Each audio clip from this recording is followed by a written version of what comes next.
Assalamu alaikum, I'm Aisha and you're watching Samaa News. Here are today's headlines. A federal judge has ruled that US President Donald Trump unlawfully ordered National Guard troops to Portland, Oregon, in a legal setback to the administration's use of the military in American cities. The ruling by US District Judge Karin Immergut is the first to permanently block Trump's use of military force to quell protests against immigration authorities. Trump is also attempting to do that in Democratic-led Los Angeles, Chicago, and Washington, D.C. It replaces her interim order that had prevented the Portland deployment. A White House spokeswoman said Trump had exercised his lawful authority to protect federal officers. China says it is waiting for concrete action from the Netherlands to resolve a dispute over chipmaker Nexperia, which has caused chip shortages and threatened car production. Beijing's Commerce Ministry confirmed it has agreed to a Dutch request to send representatives to Beijing for talks on the issue. Nexperia, though based in the Netherlands, is owned by Chinese firm Wingtech.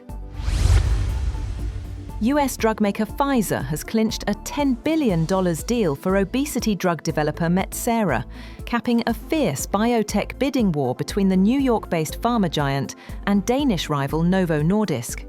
Metsera accepted a sweetened offer from Pfizer late on Friday, citing US antitrust risks in Novo's bid that it had previously called superior. The Danish obesity drug behemoth said on Saturday it would exit the race.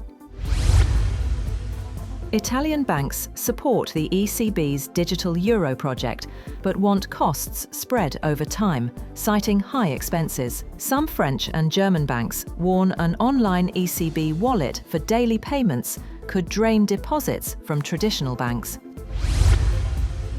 Russia has launched a barrage of drones and missiles in overnight attacks on Ukraine, killing at least 3 people and damaging large energy infrastructure facilities in 3 regions. President Zelensky said Russia had launched more than 450 drones and 45 missiles. 2 people were killed and 12 wounded in the city of Dnipro when a drone hit an apartment building. 1 person was killed in the Kharkiv region.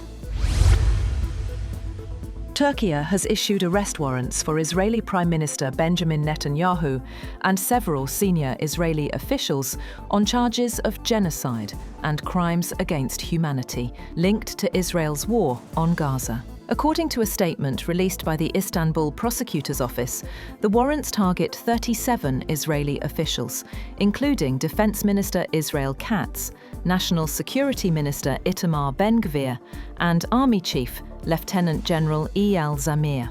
Turkish authorities accuse Israeli leadership of systematically perpetrating atrocities in Gaza since the conflict erupted in October 2023. The United States has granted Hungary a 1-year exemption from US sanctions for using Russian oil and gas, after Hungarian Prime Minister Viktor Orban pressed his case for a reprieve during a friendly meeting with President Donald Trump in Washington. Orban, a longtime Trump ally, met with Trump at the White House on Friday for their first bilateral meeting since the Republican returned to power, and explained why his country needed to use Russian oil at a time when Trump has been pressing Europe to stop doing so. US President Donald Trump has said that no government official will attend the Group of 20 Summit in South Africa later this month because of what he said were human rights abuses taking place in the country. Trump has claimed Afrikaners face persecution based on their race in the black majority country, allegations the South African government has denied.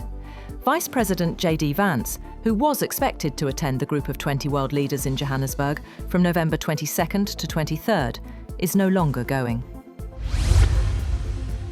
Members of Ireland's soccer governing body have approved a resolution instructing their board to submit a formal motion to UEFA seeking the immediate suspension of Israel from European competitions. The resolution cites alleged violations by Israel's Football Association, including failure to enforce anti-racism policies and organising clubs in occupied Palestinian territories without the consent of the Palestinian Football Association. That's all for now. For more updates, visit www.samaa.tv. Thank you for watching Samaa News.